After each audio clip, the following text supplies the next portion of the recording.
So after a dramatic final day which saw us finish second thanks to a late Brentford equaliser, I ended up spending £194 million in the summer. A massive budget for a massive season.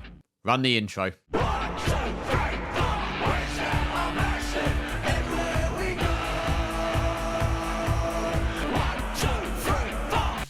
So despite a really good season last year, the board only want us to qualify for the Europa League this season. I mean, I think we're going to try and do just a little bit better than that. We kicked off the summer with the arrival of Lyon right-back Malo Gusto, as well as Juventus midfielder Nicolo Ravella on a free transfer. Like every summer, there were of course departures. First off, Max Kilman and Thilo Kehrer both went to Leicester. Both centre-backs leave for a combined fee of around £15 million. Going into this season, we had a couple of players in the last year of their contracts, one of which was Pablo Fornals. And our Spanish midfielder wanted a weekly wage of around £150,000 a week. Now, I love Pablo to death, but I'm just not willing to give him that sort of money. Which, of course, led to him letting me know that he was going to consider his options at the end of his contracts. Meaning that we had no other choice but to cash in now. And off he went to Burnley for £30 million. Thank you for everything, Pablo. Joining him at Turf Moor was Nikola Vlasic after he turned down a £13 million move to AC Milan. He'll go to Burnley and eventually move there for £8 million. Another player in the last year of his contract who didn't want to sign a new one was Kurt Zouma, so off he went to Real Madrid for £40 million. Another centre-back departure, and this one was quite surprising. Josip Sutalo has gone to Bayern Munich for £50 million. We actually rejected a bid from Bayern for him in January, and he wasn't really that happy about it, and to be honest, his form never really recovered, so I figured it'd be best to get him out the door. The next player to leave was Saïd Benrahma. He went off to Wolves for £11 million, a bit less than I would have wanted, but I had good reason to let him go. Rando Kolo Muani will go down as one of my most disappointing signings. He never really got going at West Ham, and I figured it'd be best to cash in, so off he went to Valencia.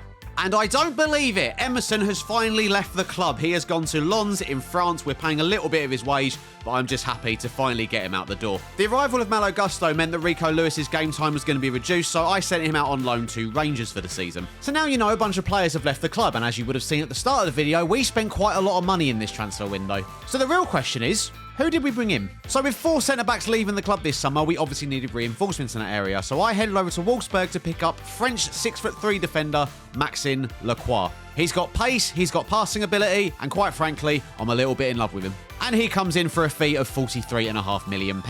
With Fornals leaving the club, we needed some extra creativity in midfield, and after missing out on Enzo Fernandez, who went to Manchester City, we matched the £47.5 million release clause for Borussia Dortmund's Giovanni Reina. At just 21 years of age and a very exciting potential, and not to mention he can play in a number of different positions, I am very, very happy to get this man in at West Ham. Now, I said we had a really good reason for letting go of Saïd Benrahma, and well, here is that reason. Mikhailo Mudryk has joined us from Shakhtar Donetsk. That's right, we got him in for £64 million a fee, which could rise to £73 million. And in doing so, he becomes the most expensive player in West Ham's history.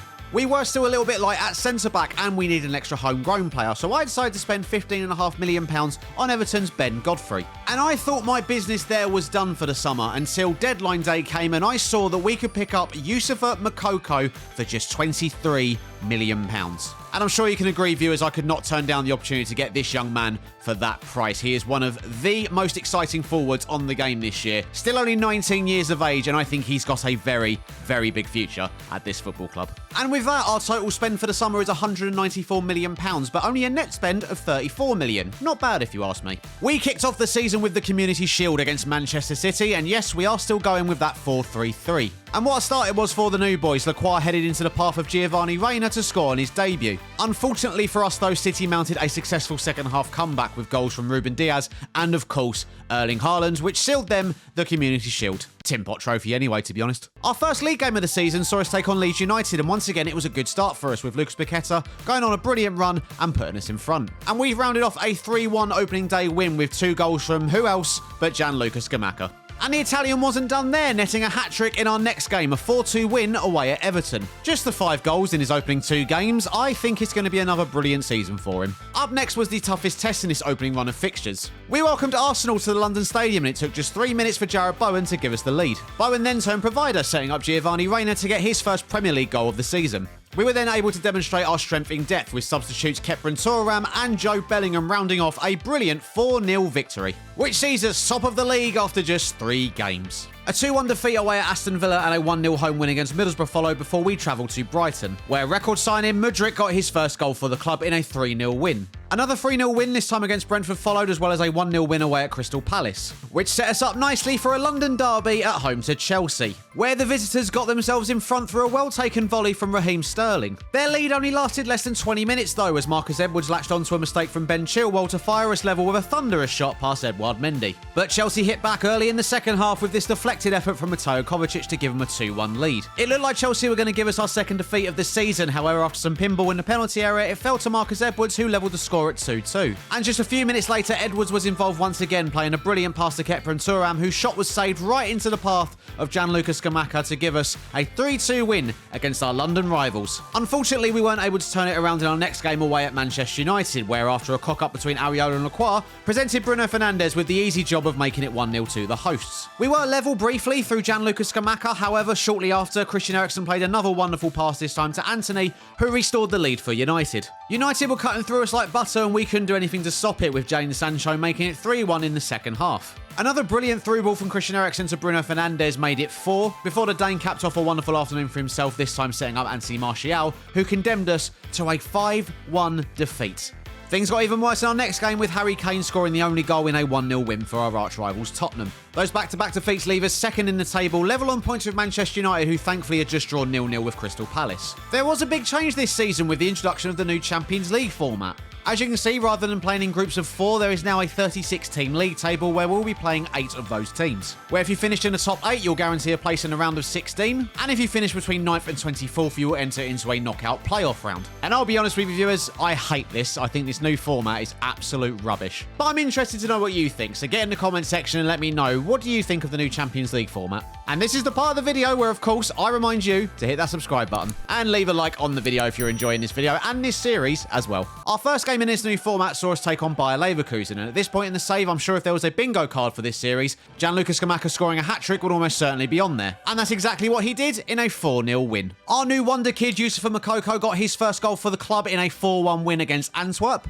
Moukoko scored again in a 2-0 win against Slavia Prague before we drew 2-2 at home to Porto, which set up a rather interesting home tie against Real Sociedad, who took the lead for an early Oyarzabal penalty. However, thanks to 2 quick-fire goals from Mudryk and Jarrod Bowen, we were able to get ourselves into a 2-1 lead. And in the second half, we capped off this performance with goals from Gianluca Scamacca and a wonderful solo run and finish from youngster Joe Bellingham to secure us a 4-1 victory. Youssoufa Moukoko and Joe Bellingham were our shining stars once again away at Monaco, with both assisting and scoring in a 2-0 win, which means that after 5 wins and 1 draw, we sit top of the brand new Champions League table. Returning to league action and following wins against Southampton and Burnley, we took on Wolves at the London Stadium. And after falling behind to a Campagna penalty, it was our young stars once again, Bellingham and Moukoko, linking up to get us 2-1 in front.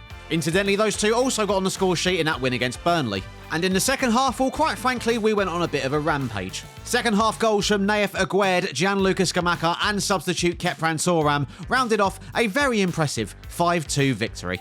And back to the top of the table we go, 4 points clear of Manchester United, who had just drawn with Leicester City. Up next, we welcomed fellow title contenders Manchester City to the London Stadium, and what a start we got off to. Some wonderful play from Scamacca allowed Jarrod Bowen to give us a 1-0 lead, before Mudryk got on the end of this Gio Reyna cross to absolutely leather it past Ederson to make it 2-0. Now, I'll be honest, in the second half, with them 2-0 down, I expected some sort of fight back from Manchester City. What I didn't expect, and by this point I probably should have done, is yet another hat-trick from Gianluca Scamacca. The man is basically unstoppable at this point. The game finishes 5-0 and it feels like a little bit of revenge for them beating us to the title last season. So after 15 games, we still sit top of the table, 12 wins, 3 defeats and 4 points clear of Manchester United, while City find themselves down in 6th. It's worth noting at this point that Lucas Paqueta is actually losing his place in the first team. As you can see, his run of form recently has been less than ideal. And we've also had the emergence of Jobe Bellingham. This young man is getting better and better with every passing day. And in his last 5 games, he has notched up 4 goals and 2 assists, meaning he is more than deserving of a place in the starting 11. Captain Declan Rice scored not 1, but 2 contenders for goal of the season in a thumping 4-0 win away at Leicester. We were going into this home game against Newcastle scoring goals for fun. However, 5 minutes in, we fell behind to an early goal from Alexander Isak. And after 2 disallowed goals and many missed chances, we finally got ourselves level with 12 minutes to go through Youssoufa Moukoko. Another home game followed, this time in the snow, where we took on Liverpool. I think we've developed a little bit of a rivalry with this lot over the course of this save, so it was even more disappointing when we fell behind to a goal from Thiago just 5 minutes in. Now, Scamacca did get us back on level terms from the penalty spot. However, in the second half, whilst we were chasing our second goal, Liverpool won the ball back, countered, and Diogo Jota beat Areola to the ball to give him a 2-1 lead, and unfortunately for us,